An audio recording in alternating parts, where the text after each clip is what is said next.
Hello students, कैसे हैं सभी। आई होप आपने प्रीवियस क्लासेस के लेक्चर्स को, वीडियोस को अच्छे से पढ़ लिया होगा और वो चीज़ें आपको समझ में आ गई होंगी। चलिए अब हम आगे बात करते हैं। तो नेक्स्ट जो हमारा टॉपिक है वो है रिफ्रैक्शन ऑफ लाइट। लाइट का रिफ्रैक्शन। तो रिफ्रैक्शन के बारे में हम बात करेंगे। रिफ्लेक्शन में क्या था, लाइट का आना और उसी मीडियम में वापस चले जाना। रिफ्लेक्शन क्या है, पहले मैं डेफिनेशन पहले मैं एक डायग्राम से समझ लेता हूं। ये एक इंटरफेस है, इसे बोलते हैं इंटरफेस। इंटरफेस एक ऐसी लाइन है या एक ऐसा सरफेस है जिसके ऊपर दूसरा मीडियम और इसके नीचे दूसरा मीडियम होता है। जैसे राइट नाउ मैंने मान लिया इसके ऊपर एयर है और इसके नीचे वाटर है, तो यहाँ पे दो अलग अलग मीडियम हो जाते हैं। इसी को बोलते हैं interface.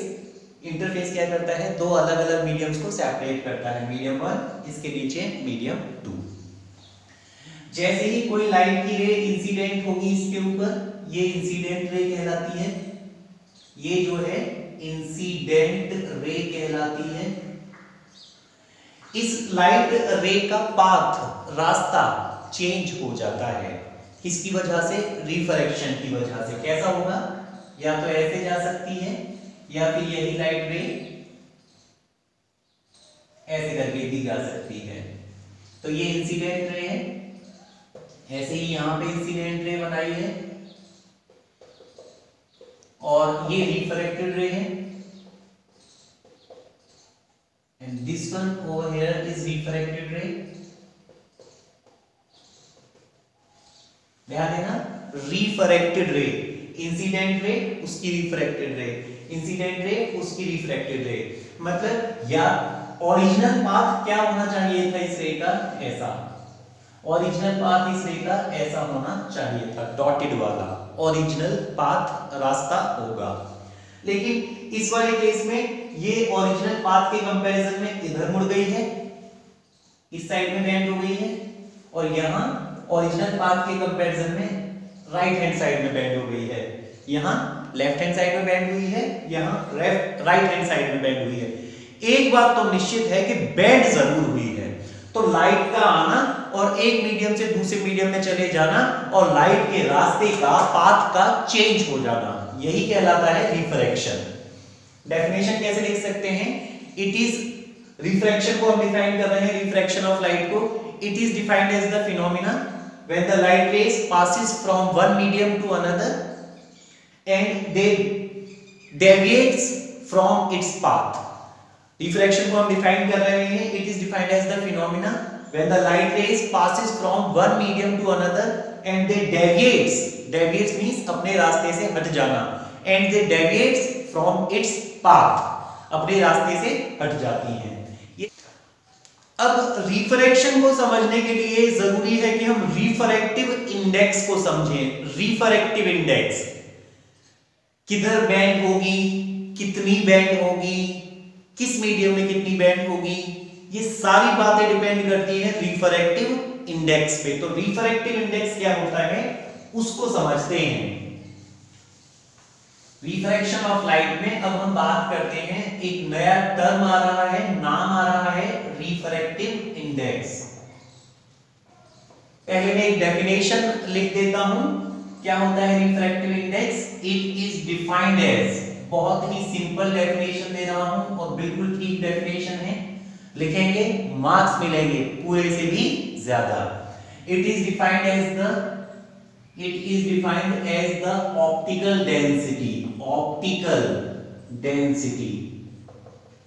of the medium। Refractive index को कैसे डिफाइन किया है हमने? It is defined as the optical density of the medium. ये इंपॉर्टेंट वर्ड है। ऑप्टिकल डेंसिटी मतलब कोई मीडियम लाइट के लिए कितना घना है, घना या कितना कम घना है। एग्जाम्पल के बिहाफ में समझते हैं। मैंने दो हाईवे मतलब रोड कंसीडर किए हैं। एक ऐसा हाईवे है जिस पे ट्रैफिक बहुत कम है, एक ऐसा हाईवे है जिस पे ट्रैफिक बहुत ज्यादा है, बहुत सारे व्हीकल्स यहाँ चल रहे हैं। एक तो पर्सन इस हाईवे से, एक पर्सन इस हाईवे से अपनी हायबुसा लेके निकला, भूसा नहीं हायबुसा, अपनी हायबुसा लेके निकला। ए वाला पर्सन यहां से निकला तो ठीक है, क्योंकि कम ट्रैफिक है तो ये तेजी से चला जाएगा। ध्यान देना, इस पे डेंसिटी कम है, ट्रैफिक की, व्हीकल्स की डेंसिटी कम है। डेंसिटी कम है मतलब ये गाड़ी आराम से, ये व्हीकल आराम से चला जाएगा, तेजी से जाएगा। डेंसिटी कम है मतलब इसका रिफ्रैक्टिव इंडेक्स कम है, लाइट की रे आसानी से जा रही है इसके अंदर से, मतलब इसका घनत्व तो कम है, डेंसिटी कम है। तो डेंसिटी कम है मतलब रिफ्रैक्टिव इंडेक्स इसका कम है, और रिफ्रैक्टिव इंडेक्स कम है तो व्हीकल्स की वेलोसिटी ज्यादा है। ये नीचे वाला एरो मतलब कम, ऊपर वाला एरो मतलब ज्यादा। वापस से समझ लो, मीडियम के पार्टिकल्स दूर दूर हैं, जिसकी वजह से जो बाइक है वो तेजी से गई। पार्टिकल दूर दूर है मतलब डेंसिटी कम है, और डेंसिटी कम है तो रिफ्रैक्टिव इंडेक्स भी इसका कम है। यहां देखो, यहां पार्टिकल्स पास पास हैं, पार्टिकल्स पास पास होने की वजह से क्या होगा, डेंसिटी ज्यादा होगी, सब कुछ बहुत पास पास है, घना है, तो रिफ्रैक्टिव इंडेक्स यहां ज्यादा होगा। और रिफ्रैक्टिव इंडेक्स ज्यादा होने की वजह से जो बाइक लेके निकले हैं आप, वो स्लो चलेगी, वेलोसिटी उसकी कम हो जाती है। तो ये रिलेशन है, ध्यान देना कैसा रिलेशन है, रिफ्रैक्टिव इंडेक्स और वेलोसिटी उल्टे रिलेटेड हैं। जिस मीडियम का रिफ्रैक्टिव इंडेक्स कम है उसमें वेलोसिटी ज्यादा है, और जिस मीडियम का रिफ्रैक्टिव इंडेक्स ज्यादा है उसमें वेलोसिटी कम है। मतलब रिफ्रैक्टिव इंडेक्स ज्यादा है तो वेलोसिटी कम है, उल्टा रिलेशन है। एक क्वांटिटी के बढ़ने से रिफ्रैक्टिव इंडेक्स को अगर मैं बढ़ाता जाऊंगा तो वेलोसिटी कम होती जाएगी। रिफ्रैक्टिव इंडेक्स को मैंने बढ़ा दिया तो ऑफ कोर्स वेलोसिटी कम होगी। और उल्टा रिलेशन है, उल्टा रिलेशन कहलाता है इनवर्स रिलेशन। इनवर्स रिलेशन कैसे लिखा जाता है, मतलब सामने ना लिख के इसके नीचे लिखा जाता है। तो रिफ्रैक्टिव इंडेक्स और वेलोसिटी आपस में कैसे हो गए, inversely proportional. So how refractive index and velocity are related? They are related inversely proportional. ये इंपॉर्टेंट है। मैं ऑप्टिकल डेंसिटी की बात कर रहा था कि मतलब कोई मीडियम लाइट के लिए कितना घना है, तो ये वाला मीडियम लाइट के लिए कम घना था, जिसकी वजह से वेलोसिटी ज्यादा थी। कम घना था तो वेलोसिटी ज्यादा थी। ये वाला मीडियम लाइट के लिए ज्यादा घना है तो वेलोसिटी कम है। कैसा रिलेशन है, उल्टा रिलेशन है। डेंसिटी बढ़ती है तो वेलोसिटी कम होती है, डेंसिटी बढ़ती है तो वेलोसिटी कम होती है, उल्टा रिलेशन है, इनवर्स रिलेशन बोलते हैं। तो refractive index is inversely proportional to the velocity. ये इन दोनों के बीच में रिलेशन है। रिफ्रैक्टिव इंडेक्स की हमने बात कर ली। अब एक टर्म इसमें आता है absolute refractive index. NCERT CBSE के पेपर में आप इस वर्ड को लिखा हुआ देख सकते हो, what is absolute refractive index. ये तो हो गया रिफ्रैक्टिव इंडेक्स। अब मैं बात कर लेता हूं एब्सोल्यूट रिफ्रैक्टिव इंडेक्स। तो ये क्या है, एयर के रेस्पेक्ट में किसी भी मीडियम का रिफ्रैक्टिव इंडेक्स एयर के रेस्पेक्ट में, it is defined as the refractive index of the medium, it is defined as the refractive index of the medium, refractive index of the medium with respect to the air, with respect to the air। कहने का मतलब ये है absolute refractive index जो होगा उसका formula हो जाता है, ऊपर तो आ जाएगा मीडियम का रिफ्रैक्टिव इंडेक्स और नीचे आएगा एयर का रिफ्रैक्टिव इंडेक्स, नीचे एयर का रिफ्रैक्टिव इंडेक्स। देखिए रिफ्रैक्टिव इंडेक्स का जो सिंबल होता है वो कुछ ऐसा होता है, ये इस सिंबल को पढ़ा जाता है म्यू, ये सिंबल कहलाता है म्यू। तो एब्सोल्यूट रिफ्रैक्टिव इंडेक्स मीडियम का कितना होगा, म्यू इक्वल टू हो जाता है, ऊपर आएगा मीडियम का रिफ्रैक्टिव इंडेक्स म्यू एम मतलब मीडियम का रिफ्रैक्टिव इंडेक्स, अपॉन में नीचे आएगा एयर का रिफ्रैक्टिव इंडेक्स म्यू ए। तो ये कहलाता है एब्सोल्यूट रिफ्रैक्टिव इंडेक्स, मतलब किसी भी मीडियम का रिफ्रैक्टिव इंडेक्स एयर के कंपैरिजन में।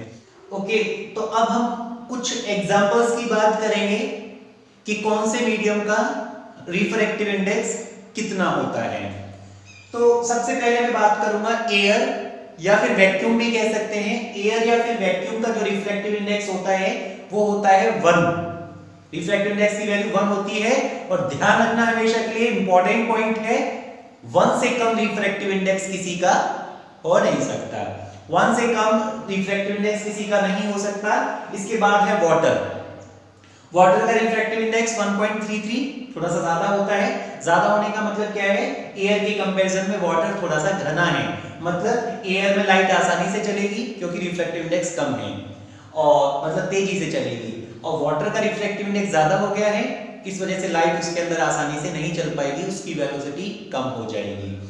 नेक्स्ट है अल्कोहल। अल्कोहल ऑलरेडी आपको पता है पीने वाला आइटम होता है। रिफ्रैक्टिव इंडेक्स हर एक के लिए नहीं, अल्कोहल का रिफ्रैक्टिव इंडेक्स होता है 1.36, और केरोसिन ये पीने वाला आइटम नहीं होता है, केरोसिन का रिफ्रैक्टिव इंडेक्स 1.44, ये जलाने के काम आता है। और टर्पेंटाइन का रिफ्रैक्टिव इंडेक्स होता है 1.47, ये भी एक लिक्विड टाइप मटेरियल है, इसका रिफ्रैक्टिव इंडेक्स 1.47 है। क्राउन ग्लास का रिफ्रैक्टिव इंडेक्स 1.52 या फिर 1.5 होता है। ट्रांसपेरेंट ग्लास जिसे आप यूजुअली देखते हो वो उसका रिफ्रैक्टिव इंडेक्स 1.5 या 1.52 होता है। न्यूमेरिकल्स के पॉइंट ऑफ व्यू से जो भी वैल्यू इजी रहे उसको ले सकते हैं। फ्लिंट ग्लास, इसका रिफ्रैक्टिव इंडेक्स 1.65 होता है। और डायमंड जो होता है नेचर के अंदर, इसका रिफ्रैक्टिव इंडेक्स सबसे ज्यादा होता है, और रिफ्रैक्टिव इंडेक्स कितना होता है 2.42, मतलब इसके अंदर से लाइट को चलने में बहुत परेशानी होती है, आसानी से यहाँ पे लाइट नहीं चल पाती क्योंकि रिफ्रैक्टिव इंडेक्स डायमंड का बहुत ज्यादा होता है। और जिसका रिफ्रैक्टिव इंडेक्स जितना ज्यादा होता है उसके अंदर स्पीड ऑफ लाइट उतनी ही कम होती है। तो ये एग्जांपल्स थे। अब दो सिचुएशंस हम डिस्कस कर रहे हैं। एक तो है जब लाइट की रेज रेयर से डेंसर जा रही हो, rare to denser. Now the point is that कि ये रेयर और डेंसर क्या है, रेयर मतलब जिसका रिफ्रैक्टिव इंडेक्स कम हो, और डेंसर मतलब जो घना हो जिसका रिफ्रैक्टिव इंडेक्स ज्यादा हो। तो कम रिफ्रैक्टिव इंडेक्स से ज्यादा रिफ्रैक्टिव इंडेक्स वाले मीडियम के अंदर लाइट की रेज जाने की कोशिश कर रही है। इस तरीके से ये इंटरफेस है। इंटरफेस मतलब इसके ऊपर दूसरा मीडियम, इसके नीचे कोई और दूसरा मीडियम। ये लाइट की रेज आ रही है, ये मीडियम 1 है, इसका रिफ्रैक्टिव इंडेक्स μ1 मान लेते हैं, और ये दूसरा मीडियम है, बल्कि ऐसा लिखेंगे ये रेयर है और ये डेंसर है, क्योंकि रेयर से डेंसर रेज जा रही है। तो रेयर से डेंसर जाने के टाइम रेज हमेशा, ये मैंने इस पॉइंट पे नॉर्मल खींच दिया है, ये इंसिडेंट रे है। रेयर से डेंसर जाते टाइम हमेशा रेज जो है वो नॉर्मल की तरफ मुड़ जाती है। जिस रे को ऐसे जाना चाहिए था, अब वो ऐसे तो नहीं जा सकती।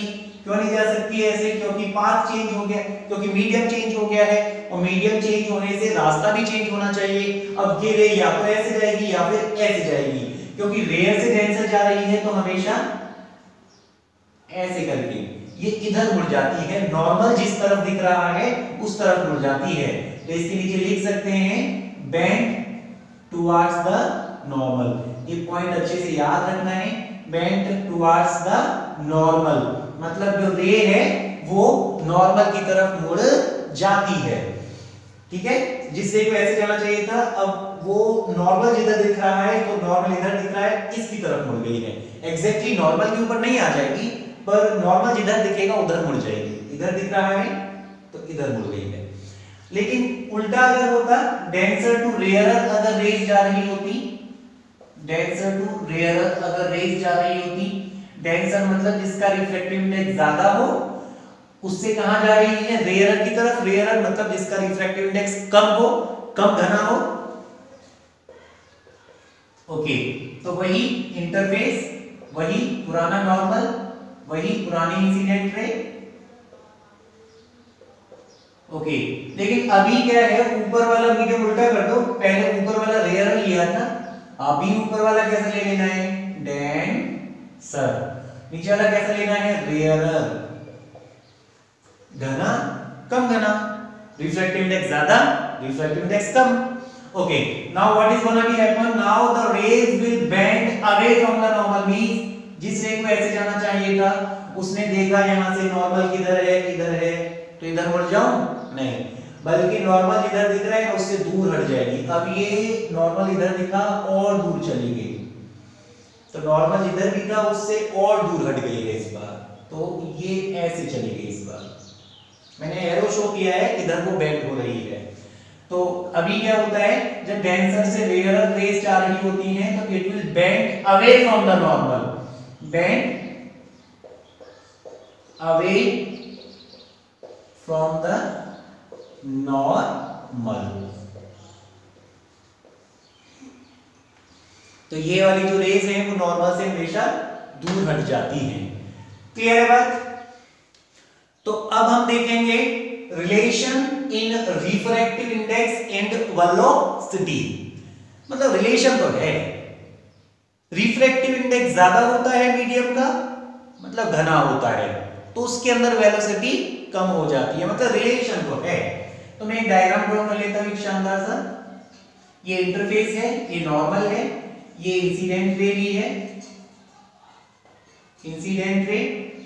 नॉर्मल के साथ इंसिडेंट रे का एंगल मैंने लिया है, पर अभी एंगल लेने की कोई खास हमें जरूरत नहीं है। मैंने सिंपली इस वाले मीडियम का,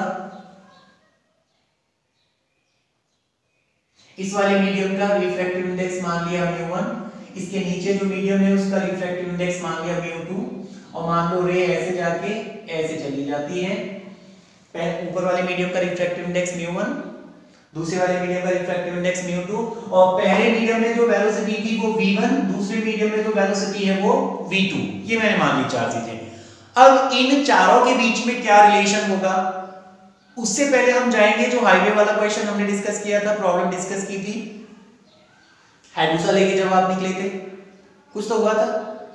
चलिए, वहां पे हमने ये देखा था कि रिफ्रैक्टिव इंडेक्स जो होता है वो वेलोसिटी के इनवर्सली प्रोपोर्शनल होता है। रिफ्रैक्टिव इंडेक्स जो होता है वेलोसिटी के इनवर्सली प्रोपोर्शनल होता है, मतलब वेलोसिटी ज्यादा होगी कब, जब रिफ्रैक्टिव इंडेक्स कम हो, और जब रिफ्रैक्टिव इंडेक्स ज्यादा हो जाएगा, घना हो जाएगा, तो वेलोसिटी कम हो जाएगी। इनवर्स रिलेशन बोलते हैं। इनवर्स रिलेशन में एक दूसरे के सामने वैल्यूज को नहीं रखते, बल्कि उल्टी पोजीशन पे रखते हैं। अब इससे रेशियो कैसे मैं बनाऊंगा, देखिए अब रेशियो बनाने जा रहा हूं दो अलग अलग मीडियम के लिए। तो पहले लिख लो μ2 अपॉन μ1। अब रिलेशन कैसा था, इनवर्स, तो μ2 यहां आया है, तो μ2 का v2 यहां नीचे चला गया, क्योंकि सामने नहीं आता, उल्टी पोजीशन में आता है। μ1 का v1, v1 सामने नहीं आएगा बल्कि उल्टी पोजीशन में आएगा, v1 यहां आएगा। ये फॉर्मूला बनाने का तरीका है। μ2 यहां आ गया है तो v2 यहां आएगा, μ2 का v2, सोनू का t2 नहीं, ये μ2 का v2, μ2 का v2 यहां क्योंकि इनवर्स रिलेशन है, μ1 का v1 यहां क्योंकि इनमें भी इनवर्स रिलेशन है। तो ये एक इंपॉर्टेंट फॉर्मूला बन जाता है, इस पे बेस्ड न्यूमेरिकल पूछा जा सकता है चार्ल्स बेंज के। एक और इंपॉर्टेंट बात मैं आपको बता दूं, एक मीडियम से दूसरे मीडियम में जब रेज जाती हैं तब वेलोसिटी तो चेंज हो ही रही है ना। कैसे पता, क्योंकि रिफ्रैक्टिव इंडेक्स चेंज हुआ, और रिफ्रैक्टिव इंडेक्स चेंज होने से वेलोसिटी चेंज हो जाएगी। मान लो ये वाला मीडियम रिफ्रैक्टिव इंडेक्स कम था तो तेजी से चल रही थी लाइट, वेलोसिटी ज्यादा थी। इस मीडियम का रिफ्रैक्टिव इंडेक्स ज्यादा है, मीडियम का रिफ्रैक्टिव इंडेक्स ज्यादा होने की वजह से घना हो गया, वेलोसिटी कम हो जाएगी, मतलब वेलोसिटी चेंज होती है, फ्रीक्वेंसी चेंज नहीं होती है। एक मीडियम से दूसरे मीडियम में जाने से लाइट की जो फ्रीक्वेंसी है वो चेंज नहीं होती है। तो इंपॉर्टेंट पॉइंट है, when the light rays travels from one medium to another, then the frequency When the light rays travel from one medium to another, then the frequency do not change. Frequency change नहीं होती है. Important point है साहब. Frequency change नहीं होती है. अब हम बात करेंगे लॉज ऑफ रिफ्रैक्शन की.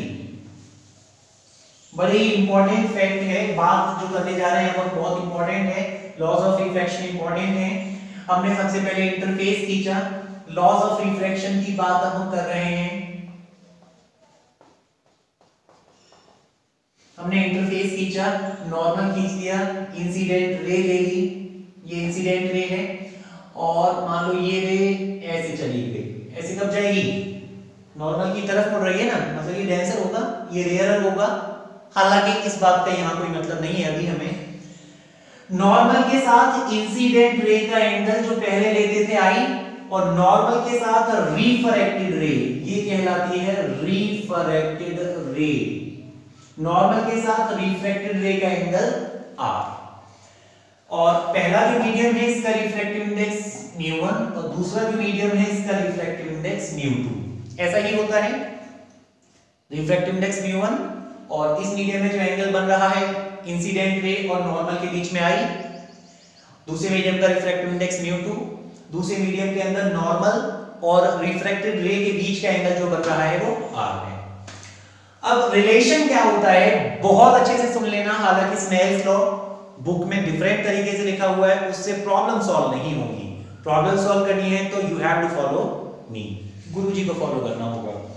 क्या कहते हैं गुरुजी? देखिए पहले मीडियम का रिफ्रैक्टिव इंडेक्स μ1 इनटू उसी मीडियम में बने हुए एंगल कितना बन रहा है आई, उसका साइन आई ले लो. पहले मीडियम का रिफ्रैक्टिव इंडेक्स इनटू उसी मीडियम में बने हुए एंगल का साइन, मतलब साइन आई. तो μ1 into sine I is equal to दूसरे मीडियम का रिफ्रैक्टिव इंडेक्स इनटू दूसरे मीडियम में बने हुए एंगल का साइन, मतलब sine R. μ1 sin i is equal to μ2 sin r. हो गया. थोड़ा सा अब बुक वाली लैंग्वेज में चले, चेंज कर लेते. तो यहां से sin i upon sin r is equal to कितना हो जाएगा? μ1 को दूसरी साइड ले जाओ, μ2 अपॉन μ1. इसको रीड कैसे करेंगे? रीड करना सिखाता हूं. सोचेंगे रीड कर तो रहे हैं μ2 अपॉन μ1, नहीं. सही तरीका देखो.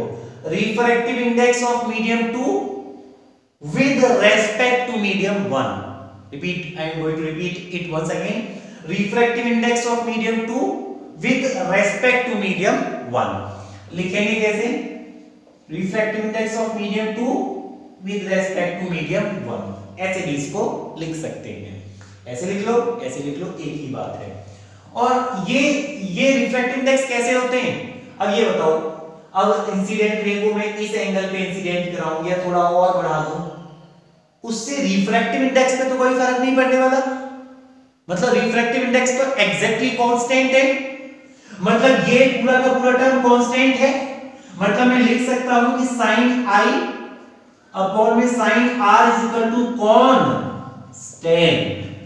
बस यही है, बस यही है. अब डिफाइन कैसे करेंगे? लॉ ऑफ रिफ्रैक्शन में पहला लॉ पढ़ रहे हैं हम, जिसे बोलते हैं स्नेल्स लॉ.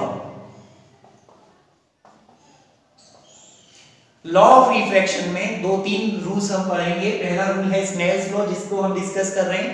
ये सारी कहानी स्नेल्स लॉ के रिगार्डिंग ही थी. एंगल ऑफ इंसिडेंस आई लिया था, रिफ्रैक्टिव इंडेक्स μ1 था, दूसरे मीडियम में एंगल ऑफ रिफ्रैक्शन r हो गया, रिफ्रैक्टिव इंडेक्स μ2 था. तो रिलेशन क्या बनाया? पहले मीडियम का रिफ्रैक्टिव इंडेक्स μ1 इनटू पहले मीडियम में बने हुए एंगल का साइन, मतलब sin i is equal to दूसरे मीडियम का रिफ्रैक्टिव इंडेक्स μ2 इनटू दूसरे मीडियम में बने हुए एंगल का साइन sin r. तो यहां से ये पूरा का पूरा टर्म कांस्टेंट बताया, तो हम sin i upon sin r is equal to constant. देखिए इसको डिफाइन कैसे करेंगे? The ratio of sine of incidence angle to the sine of refraction angle always remains constant. मैं लिख देता हूं the ratio of sine of incidence angle to the sine of refraction angle. ये इसकी डेफिनेशन है। तो इस लैंग्वेज में ये बुक के अंदर लिखा हुआ है, आप अच्छे से इसको याद कर लेंगे। ये पहला रूल हो गया। दूसरा रूल इजी है, वही लॉ ऑफ रिफ्लेक्शन में जैसे पढ़ा था। क्या है? The incident ray, normal and refracted रे, ये तीनों एक ही प्लेन में होते हैं। एक ही प्लेन में बिल्कुल एग्जैक्टली ऐसे दिखेंगे, ऐसे नहीं दिखेंगे। तो कैसे डिफाइन करेंगे? The incident ray, normal and the refracted ray, they all lie in the same plane. तो दूसरा रूल जो हो जाता है, they the incident ray, normal and refracted ray, they all lie in same plane. All lie in same plane, all मतलब सभी, लाई मतलब झूठ बोलना, सेम प्लेन मतलब एक ही प्लेन में। तो ये सभी एक ही प्लेन में बैठ के झूठ बोलते हैं। यही हुआ। ओके, तो तीसरा है, तीसरा जो रूल है इसमें वो फ्रीक्वेंसी वाले रूल को ऐड कर सकते हैं, ना भी करें तो भी कोई प्रॉब्लम नहीं है। तीसरा रूल हम ये बना सकते हैं, the frequency do not change from one medium to another. The frequency do not change from one medium to another.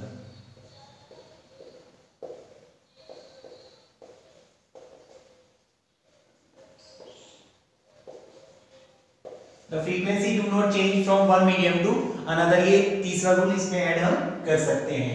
तो ये हो गए लॉज ऑफ रिफ्रैक्शन। अब रिफ्रैक्शन के बिहाफ पे एक एग्जांपल स्टडी करने जा रहा हूं, जहां हम रिफ्रैक्शन होता हुआ देखेंगे और उसका यूज करेंगे। वो है रेक्टेंगुलर ग्लास स्लैब। तो जो एग्जांपल मैं पढ़ने जा रहा हूं रिफ्रैक्शन का, ये एग्जांपल है रेक्टेंगुलर ग्लास स्लैब। तो ऐसी कांच की बनी हुई, ग्लास की बनी हुई एक स्लैब होगी इस तरीके से, इसकी थिकनेस है। लाइट की एक रे इस पे यहां इंसिडेंट होते हुए दिखेगी आपको, इंसिडेंट रे कहलाएगी। नॉर्मल खींच लो इस जगह पे, और क्योंकि ऊपर वाला मीडियम रेयर होता है, मान लो रिफ्रैक्टिव इंडेक्स μ1 है, और ये वाला जो मीडियम है ये डेंसर है, मान लो इसका रिफ्रैक्टिव इंडेक्स जो है वो μ2 है, और वापस से नीचे फिर एयर है, तो फिर रेयर आ जाएगा, रिफ्रैक्टिव इंडेक्स μ1 हो जाता है। ओके, तो ये इंसिडेंट रे का एंगल नॉर्मल के साथ आई मान लेते हैं, और क्योंकि ये रेयर से डेंसर आ रही है तो जिस रे को ऐसे जाना चाहिए था, now it will bend towards the normal, ऐसे जाएगी। और नॉर्मल के साथ ये रिफ्रैक्टेड रे कहलाएगी, ये इंसिडेंट रे, ये सरफेस के लिए रिफ्रैक्टेड रे। तो नॉर्मल के साथ रिफ्रैक्टेड रे का एंगल r1 मान लो। यहां इस जगह पे वापस रिफ्रैक्शन होगा, क्योंकि अब डेंसर से रेयर जाने की कोशिश कर रही है। एक बार तो रिफ्रैक्शन पॉइंट 1 पे हो रहा है, एक बार रिफ्रैक्शन पॉइंट 2 पे होगा। पहले रेयर से डेंसर आई थी, अब डेंसर से रेयर जा रही है, तो नॉर्मल खींच लो। ये तो बड़ी नॉर्मल सी बात है, ये एक शानदार सा नॉर्मल खींच लिया। अब इसके साथ इस सरफेस के लिए ये इंसिडेंट रे, ये नॉर्मल, इन दोनों के बीच का एंगल मैंने r2 मान लिया। कुछ भी मान सकते हैं, सिंबलिक रिप्रेजेंटेशन आप कुछ भी ले सकते हैं, मैंने r2 मान लिया। ये एंगल नॉर्मल के साथ इस वाली रे का एंगल r2 मान लिया, i2 भी मान सकते हैं, कोई प्रॉब्लम नहीं है, r2 मान लिया। अब डेंसर से रेयर जा रही है, तो जिस रे को ऐसे जाना चाहिए था, now it will bend away from the normal, और ये कुछ ऐसे जाएगी। ये वाली रे अब हमें ऐसे जाते हुए दिखाई देगी, मतलब दूर हटते हुए दिखाई देगी।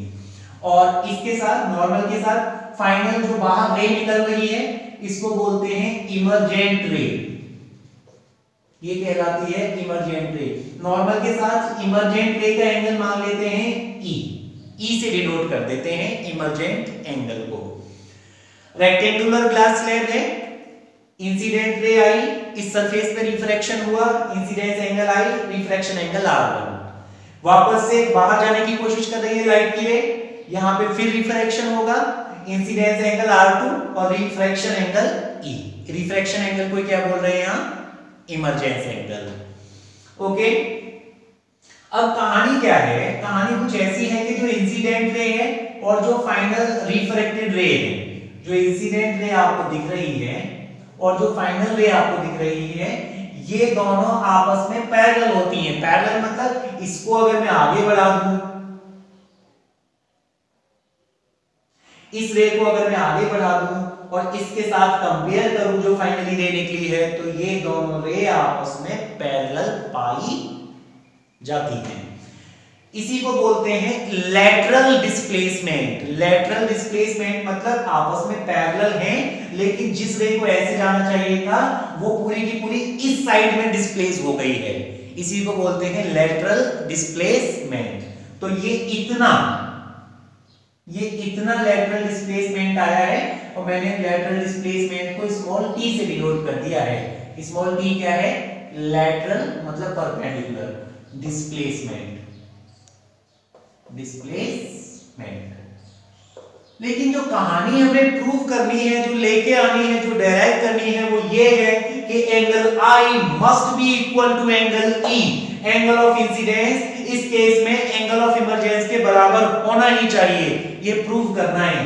क्या प्रूव करना है? देखिए, हमें प्रूव करना है angle I must be equal to angle R। सही एग्जैक्टली आप प्रूव तभी कर पाएंगे वीडियो को पॉज करके। डायग्राम को आप मेरे साथ ही बनाना, जैसे मैंने स्लैब बनाई है तो पहले आप स्लैब बनाना, एक एक स्टेप आप चलना आगे। पूरा डायग्राम बनाने के बाद फिर चीजों को करोगे तो प्रॉब्लम होगी। पॉज करके रफ नोटबुक हाथ में रखिए और एक एक स्टेप बढ़ते जाएंगे। तो हमें प्रूव करना है एंगल I जो है वो एंगल R के बराबर होगा। इजी सा डेरिवेशन, स्नेल्स लॉ लगा रहा हूं पॉइंट 1 पे। स्नेल्स लॉ एट पॉइंट 1 क्या होता है Snell's law? sin I upon sin R is equal to mu. नहीं फॉलो करूंगा, मैं दूसरे तरीके से जिससे आपको सिखाया उसको फॉलो करूंगा। इस मीडियम का रिफ्रैक्टिव इंडेक्स μ1 इनटू इस मीडियम में बने हुए एंगल का साइन, तो μ1 इनटू sin I। पहले मीडियम का रिफ्रैक्टिव इंडेक्स μ1, पहला मीडियम यहां पे ये है, दूसरा ये है। जब आगे हम चलेंगे दूसरे केस में तो उसके लिए पहला मीडियम ये हो जाएगा, दूसरा ये हो जाएगा। तो अभी मैं इसकी बात कर रहा हूं, पहले मीडियम का रिफ्रैक्टिव इंडेक्स μ1, पहले मीडियम में बने हुए एंगल का sine sin I is equal to दूसरे मीडियम का रिफ्रैक्टिव इंडेक्स μ2 इनटू दूसरे मीडियम में बने हुए एंगल का साइन sin R1। इक्वेशन 1। ऐसे ही स्नेल्स लॉ लगाते हैं पॉइंट 2 पे। Snell's law at point 2। Snell's law at point 2 क्या होगा? इस मीडियम का रिफ्रैक्टिव इंडेक्स μ2, ये मीडियम का रिफ्रैक्टिव इंडेक्स μ2 है, इस मीडियम में बने हुए एंगल का साइन sin R2, तो μ2 into sin of R2 is equal to, आगे चले जाओ, इस मीडियम का रिफ्रैक्टिव इंडेक्स μ1, मीडियम में बने हुए एंगल का sine sin E, μ1 sin of E। Equation 3। Okay, अब देखिए इंपॉर्टेंट बात, ये और ये आपस में पैरेलल हैं। ओके, ये पैरेलल है, मान लो ऐसे बना दिए, ये और ये पैरेलल हैं। इन दोनों रेस को इससे इंटरसेक्ट कराया है, कट कराया है, ये कट करा दिया, तो इस केस में ये वाला एंगल के बराबर होता है। ऑलरेडी आप पढ़ चुके हैं मैथमेटिक्स में, ये वाला एंगल इस वाले एंगल के बराबर होता है। तो यहां भी ये दोनों रे पैरेलल हैं, ये दोनों नॉर्मल पैरेलल हैं, इस रे से इंटरसेक्ट कराया है, तो R1 जो है निश्चित रूप से R2 के बराबर होगा। Since R1 is equal to R2, तो मैं यहां R2 की जगह पर R1 पुट कर सकता हूं। तो मैं इस इक्वेशन को क्या लिख सकता हूं? देखिए, इस इक्वेशन को लिख सकता हूं मैं μ2 sin ऑफ R2 की जगह R1 is equal to μ1 sin E। Okay, equation 4 मान लो। अब इक्वेशन 4 जो आई है ये वाली, इसको इक्वेशन 1 से कंपैरिजन कर लो। इक्वेशन 1 क्या थी? μ1 sin I mu1 sin i is equal to mu2 sin r1, mu1 sin i is equal to mu2 sin of r1, mu2 sin of r1। ये दोनों इक्वेशंस के देख लो, लेफ्ट हैंड साइड बराबर है तो राइट हैंड साइड भी बराबर होनी चाहिए। लेफ्ट हैंड साइड दोनों की बराबर है तो राइट हैंड साइड दोनों की आपस में बराबर निश्चित रूप से होनी ही चाहिए। मतलब mu1 sin of i किसके बराबर हो जाएगा, mu1 sin of e के। mu1 से mu1 कैंसिल, मतलब sin i किसके बराबर होगा, sin e के। और sin आपस में बराबर कब हो सकते हैं, जबकि एंगल i और एंगल e आपस में बराबर हो। या फिर ऐसे कह सकते हो कि sin से sin कैंसिल, कहना गलत है लेकिन समझने के पॉइंट ऑफ व्यू से मैं बता रहा हूं। sin से sin कैंसिल तो i is equal to e। तो यही हमें प्रूव करना था, angle of incidence is equal to angle of emergence. आपको ध्यान रखना है हमेशा रेक्टेंगुलर ग्लास स्लैब के केस में एंगल ऑफ इंसिडेंस हमेशा एंगल ऑफ इमर्जेंस के बराबर होता है। बराबर होता है मतलब ये दोनों रे आपस में पैरेलल होती है, इंसिडेंट रे और इमर्जेंट रे, तभी तो इनके एंगल बराबर आए हैं। एंगल बराबर आने का मतलब है ये दोनों रे पैरेलल होंगी। तो इंसिडेंट रे एंड इमर्जेंट रे आपस में कैसी होंगी, पैरेलल। इंसिडेंट रे और इमर्जेंट रे ये दोनों पैरेलल होंगी, लेकिन इन दोनों पैरेलल तो होंगी लेकिन इनके बीच में ये जो है लेटरल डिस्प्लेसमेंट होगा। लेटरल डिस्प्लेसमेंट मतलब परपेंडिकुलर इनके बीच की कुछ ना कुछ दूरी होगी। जैसे ये दोनों रेज पैरेलल हैं लेकिन ये दोनों के बीच की डिस्टेंस है, तो इसको बोलेंगे लेटरल डिस्प्लेसमेंट। तो यहाँ पे ये लेटरल डिस्प्लेसमेंट है जिसको मैंने स्मॉल t से डिनोट किया है। तो आपको ध्यान रखना है हमेशा जो रे होती है ग्लास स्लैब के केस में रे का जो लेटरल डिस्प्लेसमेंट होता है वो हमेशा लेफ्ट हैंड साइड में होता है। Lateral displacement always in left